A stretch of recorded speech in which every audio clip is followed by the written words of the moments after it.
Hi everyone! Welcome to my channel again. Ngayong araw na ito ay papakita ko po sa inyo yung aking in-order na banana. Banana tree or banana plant. Ito po siya guys. Nabili ko ito sa online at tignan natin kung ano yung laman. Itong ano na ito, itong banana na ito ay plant po ito at maliit lang ito. Tingnan natin kung ano, ang laki-laki ng ano, ang lalaki ng kanyang karton. Tingnan natin kung malaki din yung laman. Tatayo lang ako kaya hindi niyo ako makikita.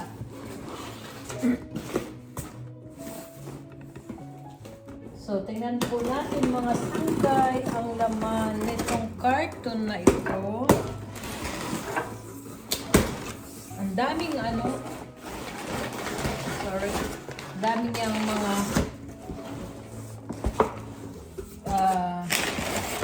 cartoon. Ay, grabe, ang dami oh. Nilagay ko na lang dito sa ilalim.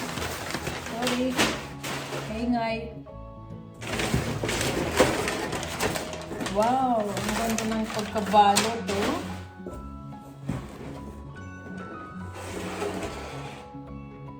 Taran! Yan po mga sangkay. Ang ganda ng pagkabalot niya oh. Diyan. Yeah. Ay. Ano na. Ayan siya oh. Ang laki. Ang laki ng balot. Pero yung ano, ang ano eh, maliit. Hanggang dito lang oh. Tingnan natin kung paano ito buksan. Ang ganda ng pag ano, talagang hindi siya maano, yung hindi siya masisira yung kanyang dahon ba. So buksan po natin ang ating banana. Uy! Ako kailangan dahan-dahan kasi baka masira.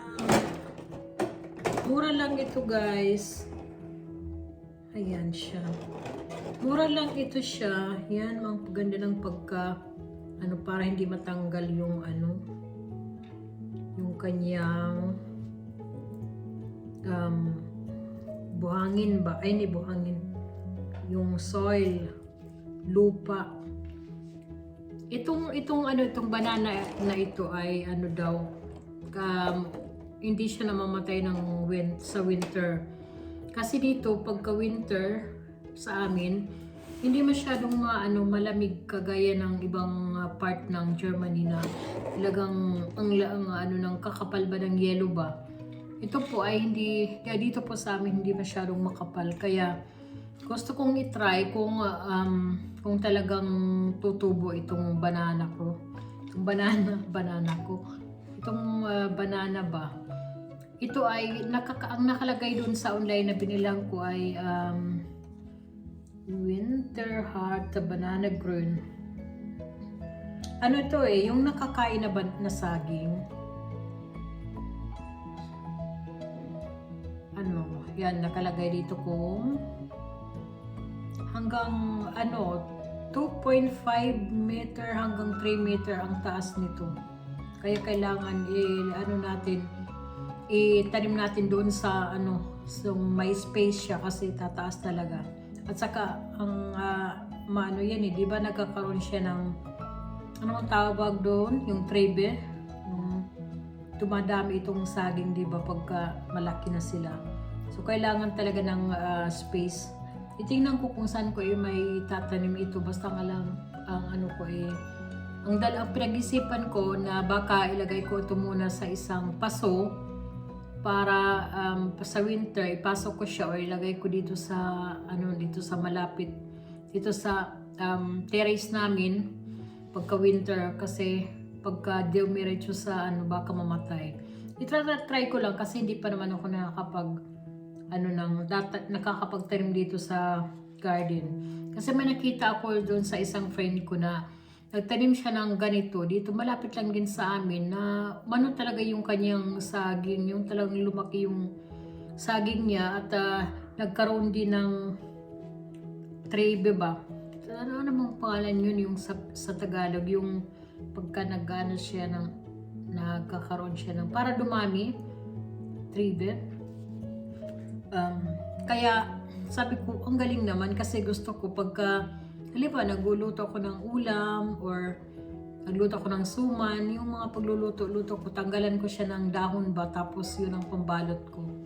Kaya naano ako, kaya naano din akong bumili ng saging na ito para i-try ko lang.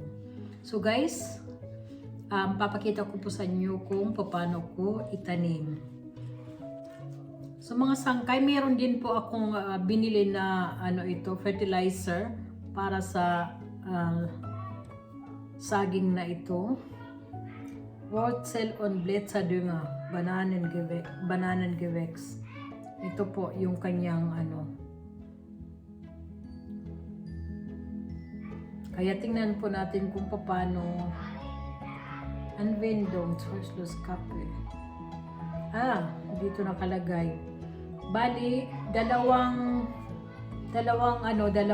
ganito yung tatanggalin nyo itong takip. Bali, 2 takip sa 2.5 litro na tubig. Tapos every 1 or 2 weeks lalagyan natin ng fertilizer. Ito po ay extra yan para sa banana. Hindi lang naman sa banana, kundi Wurzel und Blattdünger. Yung pwede din ito sa ibang tanim na may yung may mga Wurzel und Blätter, yung may mga dahon at mga Wurzel, ang ibig sabihin na ay anong tawag nito? Ugat, yung ugat ng ng saging, ugat ng mga tanim, yun ang Wurzel. Wurzel ang tawag, and Blätterdünger, yung may mga dahon, green na dahon. So try po natin. So dito ko lang muna ilalagay sa isang maliit na lagayan. Pagka yung tumubo na siya, saka ko siya ililipat ulit sa mas malaking paso. Kasi sa ngayon wala pa ako masyadong malaking paso. Kaya ang gagawin ko dito lang muna natin ilagay. So lalagyan ko lang po ng lupa. So itong lupa na ito ay ito yung normal lang na lupa na para sa plant.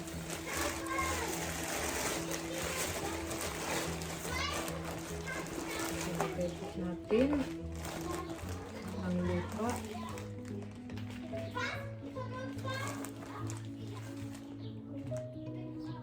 Lagyan muna natin ng konti sa ilalim.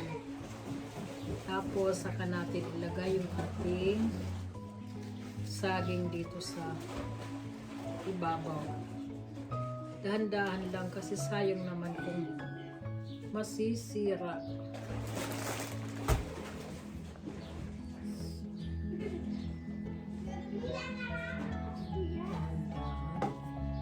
Silagay po natin dyan. At lagyan natin ng lupa dito sa mga gilid.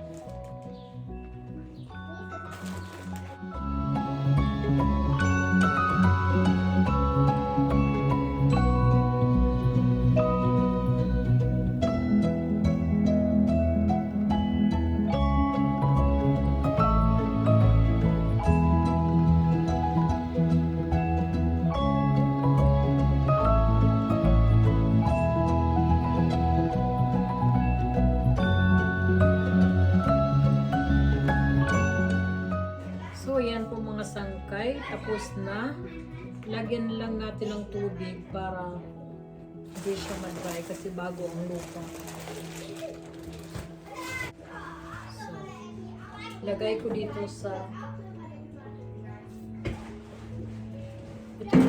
ito lang mayroon ako. Lagay ko dito. Kailangan anuhan natin na hindi maibabad sa tubig yung tanim natin kasi mamatay pagka sobrang matubig. Kaya iingatan po natin na pag umulan, hindi magbumabad yung tubig sa ilalim. So, yun na po mga sangkay ang ating saging. Tingnan natin kung tumubo siya. Mag-update po ako sa inyo after mailang months para nakita nyo naman po kung tumubo itong saging natin dito sa malamig na lugar. Sa ngayon po ay summer ngayon, kaya okay lang. Kaya tingnan po natin pagdating sa winter. Kaya ko po inilagay yan dito kasi maliit pa siya. Nag-alala pa ako na baka hindi niya makayanin yung winter. Kasi ano na ngayon, July, tapos October, November, medyo malamig na. Kaya kailangan ilipat ko muna dito sa dito sa mainit. Pero sabi nila, umaano naman ito sa winter. Tingnan natin kung kung lumaki ba siya ng konti. Pagka lumaki siya ng konti, ilagay ko na siya sa lupa. So guys, thank you so much for watching. Hanggang sa susunod ko na lang po ulit na aking vlog. Thank you. Mag-iingat po kayo. Bye!